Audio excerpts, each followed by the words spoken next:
Привет, друзья! Я думаю, многие слышали об этом нашумевшем тренде, как бенто-торты. Я тоже решила их приготовить и поделиться с вами рецептом, а также своими впечатлениями об приготовлении. Приготовим классический шоколадный бисквит. Для этого взбиваем 5 яиц со щепоткой соли и 120 граммами сахара в пышную воздушную массу. Подробное количество ингредиентов также можно будет найти в описании под видео. Далее смешиваем муку и какао. Перемешиваем все до однородности. Разрыхлитель я не добавляю, так как яйца хорошо взбиты и бисквит будет воздушный.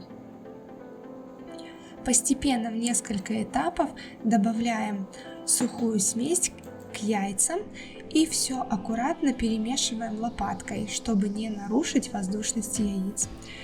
Сильно долго вымешивать тесто не нужно, главное разбить все комочки от муки. Выпекать бисквиты можно в каких-то специальных маленьких формочках диаметром 10-12 сантиметров. Я буду выпекать просто на противне. Выливаю тесто на противень, застеленный бумагой, и распределяю по противню таким образом, чтобы потом я смогла вырезать 9 одинаковых коржей диаметром 10 сантиметров. Также я видела, что выпекают в бумажных формочках для куличей, и отлично получается. Выпекаем бисквит при 170 градусах 12 минут. Готовый бисквит слегка должен пружинить. Будьте внимательны, не пересушите его. Перекладываем бисквит на решетку, снимаем бумагу для выпечки и остужаем полностью.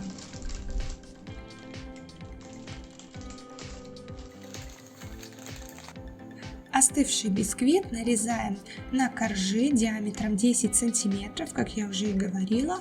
Можно использовать какую-то специальную вырубку для этого, либо вот так при помощи тарелочки, как я. Из остатков можно приготовить потом трайфлы. Для начинки используем крем-чиз на сливках. Для этого смешиваем творожный сыр, сливки и сахарную пудру до воздушной пышной массы. Также я буду использовать ягодную начинку. Здесь у меня клубничное пюре. К нему я добавляю 15 грамм сахара и 2 грамма кукурузного крахмала. Я его немножко развела водичкой. Все смешиваем, провариваем на небольшом огне до закипания и варим потом 2-3 минутки до небольшого загустения. И также хорошо остужаем. Когда все подготовлено, можно собирать тортики. На корж наносим небольшое количество крема и распределяем. Если вы любите очень влажные торты, тогда бисквит можно пропитать. Делаем бортик из крема и в серединку выкладываем начинку. Начинка тоже может быть абсолютно любой, вашей любимой. Это уже как разыграется фантазия. И повторяем каждый слой. Я делаю 3 яруса, так как бисквит не очень большой, я использую на один тортик 3 коржика. Из всего количества ингредиентов должно получиться 3 небольших тортика в результате. Делаем черновое покрытие. В серединку можно вставить какую-то шпажку, чтобы торт не разъехался во время стабилизации, если переживаете. И ставим на час-полтора в холодильник, чтобы торт немножко стабилизировался. И делаем основное выравнивание. Я делаю при помощи крема-чиз на сливочном масле.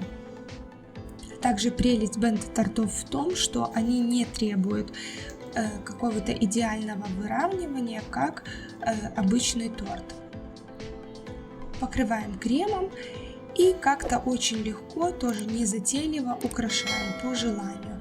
Также бенто-торты обычно украшают как-то кремом, делают какой-то простой рисуночек, либо какую-то легкую надпись. Можно просто украсить посыпкой или дополнить ягодами. Такой торт готовится быстро, просто, собирается также очень быстрее, чем обычный большой стандартный торт. В этом, я думаю, его прелесть. Перекладываем готовый украшенный торт на бумагу для выпечки.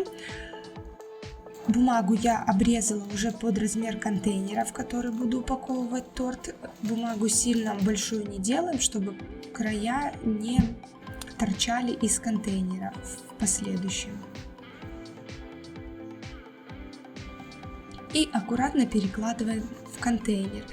Вот упаковываются торты в такие контейнеры одноразовые из сахарного тростника. Также контейнер дополняется ложечкой одноразовой, либо вилкой, и по желанию можно добавить свечку, если делается торт имениннику. Крепим на внутреннюю сторону при помощи скотча, либо можно на внешнюю сторону при помощи ленточки прикрепить ложечку. Мне очень понравилось готовить бенто-торты, очень рекомендую попробовать.